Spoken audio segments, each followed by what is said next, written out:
Northwest, and he was able to attend Northwestern for a journalism scholarship, journalism degree. And he gave the opinion that, well, if you're going to write a successful novel, it'll take you 10 years because you really have to work at it.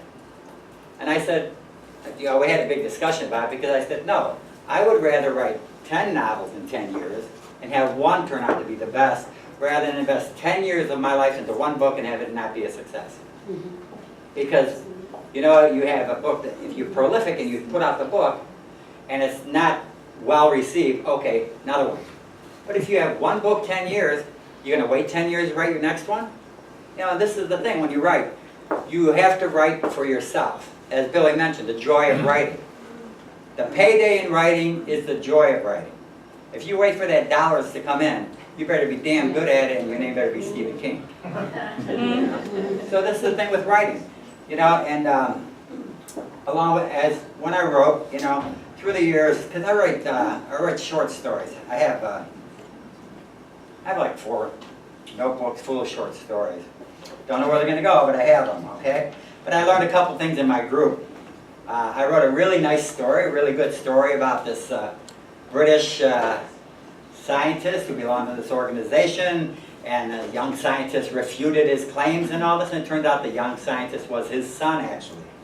And then I made the mistake of adding to the story about the mother, and how the father and the mother had met. And it's funny because the writing group I belonged to was visited by a couple of women from England, and my story is kind of English-based. And they loved the story, up till the point where I started talking about the mother. They said, you had a whole story there. I go, why did you start talking about the mother? And I actually did add the mother part onto the story. So they knew right away it wasn't continuous enough. So you had giving too much information. Another time I wrote a story about a girl wrote about something to do with the lamppost in the neighborhood and all, you know, and how it affected her, and then there was an accident and all this. And then I ended it by saying the girl woke up from the dream. And they were all disappointed because they had bought her heart and they had the feeling for the story. And by saying it was a dream, it was like Dallas, when Dallas ended, and it ended in, oh, it was all a dream. These people were pissed off at me, literally. I'm like, hey, it's a story, for God's sake. Go be here next Saturday, you know? And then, you know, when we write, we're not perfect. So why do writers try to edit themselves along the way and say, oh, I'll fix it? Or let me read it again. Let me put it down. I'll read it again and try and fix it. Go with the flow. Then set it down, and don't go crazy trying to edit it. You know, that's why they have such a thing as editors. You know? So they don't expect perfection because they want to be perfect. So you know they're going to find something wrong with your perfect story anyway. You know? And like I mentioned, that guy earlier thought it takes 10 years to write a good book. It's like not the case. You know, because if it falls flat, what are you going to done as a writer? You know, there's that British writer who worked at the Postal Service, and he would write for an hour every day. Type away, write, stop when his hour is up, come back the next day, start again. When he finished the book he was working on, started, put another piece of paper in and continue the story. Continue writing, or begin a new book. He wrote something like 58 books, okay? And this is the thing, it's like, it's up to you if you want to be prolific. And when it comes to knowing your subject, you know, there's that, people throw it out there, oh, write what you know. You're going to write what you know. Sit down and set your butt down and write.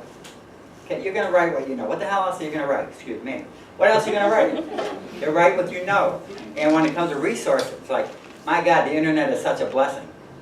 Because you could be in the middle of something and you could look something up. You can Google something to verify the information. You know, because you may have heard something and it fits your story. Well, you want to verify your sources, so you go ahead and look. You know, that's where the internet's great help. See here. One of my favorite things is speed bumps. Okay, you write a story and you throw in one of your, this word is so great, I just can't, I have to use it, Only, you're like the only person that knows what it means and uses it. So you set up this whole scenario in your story, you're writing, and your reader is reading away, then all of a sudden up comes this word. And you're like, well, what the heck is that word?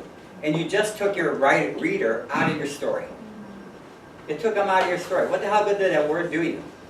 You know, that, oh, I feel so glorious for using such a wonderful long word, or big word that, what meaning is it? It's like you just tricked up the whole story. Why bother writing it after that? Because you just took your reader out of the story.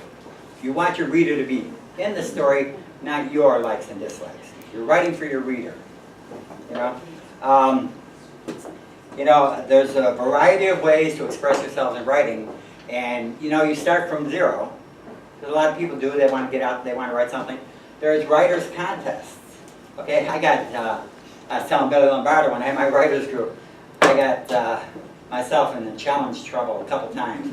I told my writers group, Green Mill in Chicago has poetry slam.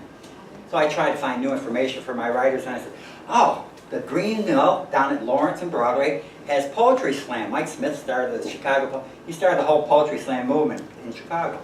And so I'm like, yeah, that's a great place. Why don't we meet up there, go up there Sunday night? It'll be great. They, well, are you going to perform? Oh, yeah, okay, I'll perform. But lucky I had a little bit of theatrical background because I went up there and I wrote a poem that double space was 4 pages long, double space. Then I added 4 blank pages, then I cut the paper in half. So, and the thing is, this is what happens if you're not good at the poetry slam. Off the stage you go. That's how you get booted. So I'll have none of that, thank you. So I took my pages, I cut it in half, so I said, oh, I have a short poem to recite, and I dropped it and let it unroll. They're like, oh my God, Well, then I started out my poem. It was about roommates. So I started out with roommate MFers. And they were like, oh, here we go, we got something to listen to. So everybody bought into it and paid attention, and it was short. 4 pages, double spaced lines, okay? And the thing is, the poem was very short, but afterwards, I had 4 or 5 people come up to me and say, oh, I could recognize the roommates in there. That's right, roommates are so bad. I had one for a whole year in college. I had one for 3 years in college. Roommates so terrible. But see, that's the thing. So I accepted the challenge. Another challenge I got, it's funny because I got an email just the other day, 3-day novel writing contest. Okay, anybody here want to write a book? 3 days. So when I told the group, you're going to do it? And I did it. Okay, I wrote a 103-page novel in 3 days. I timed myself for everything every time I would stop writing. I actually wrote 8 hours a day for 3 days. Okay? I have not reread that book, by the way. But I did write it. Okay?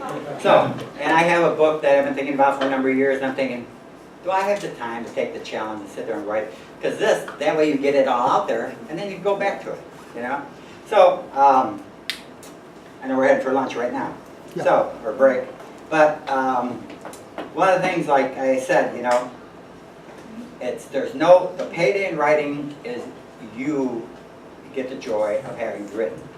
And that's one thing that'll keep you prolific, if you keep writing. And like Adam writes poetry, and it's like poetry, you can write poetry, go ahead and try it. Doesn't mean, it isn't something you're going to be graded on whether you know how to do it or not. It's your self-satisfaction that counts, And we all have stories. One time, I've had a varied background, let's say, when it comes to work. One time I wrote down every little job I took throughout my life. And I had 2.5 pages of single-space, 1-line description of the job. I've had a lot, starting from when I was 13, and Mrs. Del Sano hired me to empty the garbage cans and clean her porches on her house. And then I meet this guy who's 84 years old. We're talking, and it's like, that was my mother you worked for. I'm like, oh, really? Way back when I was 13. So, this is the thing. You have all these ideas in you. Don't stop thinking to write a whole story. When you've got one story, they'll come back to you. I write down all these things and I assemble them in a notebook. I always carry a reporter's notebook, so I have them all written down. I think the Academy Awards music just started. But I always write down these one-liners because that's all you need. Okay? I found a great little photograph book. It's a book of famous photos. The book is blank, except for the title of the photo. And I swear, you turn the page and you know the photo that goes there. It's the same way with your life. You know your life, you just need that one line to trigger it. So, that's all I have to say, apparently.